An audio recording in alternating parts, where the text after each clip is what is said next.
इस्लामाबाद से मलिक नदीम की रिपोर्ट के मुताबिक जुमेरात को दफ्तर खारजा के तर्जुमान ने लंदन में साबिक चीफ जस्टिस ऑफ पाकिस्तान काजी फाइज ईसा की गाड़ी पर हमले पर तशवीश का इजहार करते हुए कहा है कि हमला करने वालों के खिलाफ कार्रवाई की जाए।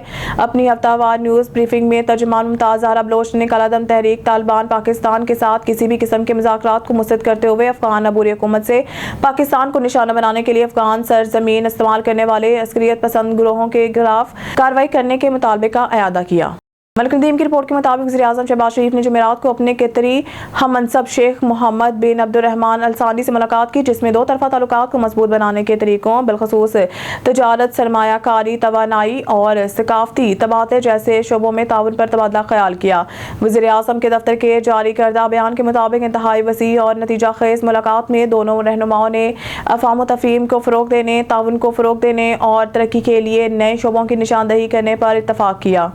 मलिक नदीम की रिपोर्ट के मुताबिक सुप्रीम कोर्ट ने उम्र की बालाई हद में 15 साल तक के छूट देने की सिंध हुकूमत के फैसले को कलअदम करार देते हुए 8 सितंबर 2020 के नोटिफिकेशन से मुतालिक सिंध हाई कोर्ट के हुक्म को बरकरार रखा। सिंध हुकूमत ने सिंध पब्लिक सर्विस कमीशन के जरिए सरकारी मुलाजमीन की भर्ती के लिए उम्र की बालाई हद में छूट का नोटिफिकेशन जारी कर दिया। बताया गया है कि उम्र में आम रायत का इतलाक सिंध हुकूमत के तमाम महकमों में खाली असामियों पर होता है।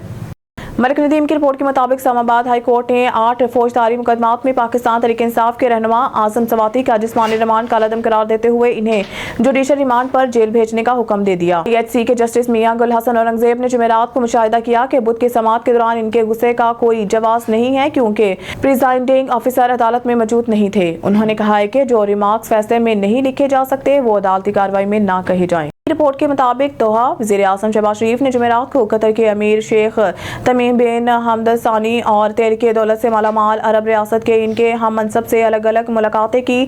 दोनों अफ्रीकैन ने तजारत, सरमायाकारी, तवानाई और दीगर शोबों में दो तरफा ताउन को मजबूत बनाने की अहमियत पर तबादला ख्याल किया। हेडक्वार्टर्स इस्लामाबाद मलिक नदीम की रिपोर्ट के मुताबिक ज़ेरे तमाम पाकिस्तान में प्रोजेक्ट वॉच मेकर के लिए पहली वर्किंग ग्रुप मीटिंग 29-31 अक्टूबर 2024 को इस्लामाबाद में कामयाबी के साथ मुनक़िद हुई।